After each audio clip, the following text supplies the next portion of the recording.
For more than 10 years, Paulina OKOT has called this camp for displaced people home. She fled her village in northern Uganda when rebels from the brutal Lord's Resistance Army attacked, massacring her neighbours.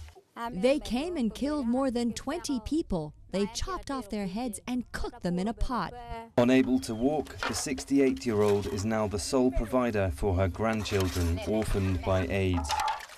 Most people have returned to their homes since the fighting in Uganda stopped in 2006. But thousands like Paulina remain stuck in camps like this, many of them old and frail, unable to rebuild their lives alone, their relatives killed in the war or decimated by disease.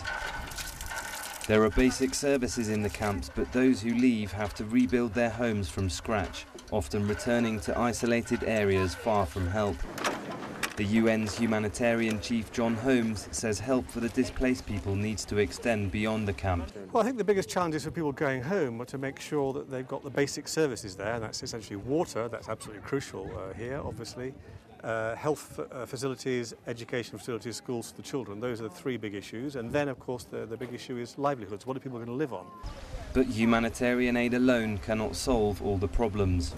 Refugee law expert DOLAN says Uganda's LRA rebels have simply moved on, wreaking destruction and displacing more civilians across the border. As of December 2008, when the Ugandan government basically gave up on the peace talks in Juba with the Lord's Resistance Army and decided to renew its military option, we've instead seen massive internal displacement in the neighbouring areas of Democratic Republic of Congo.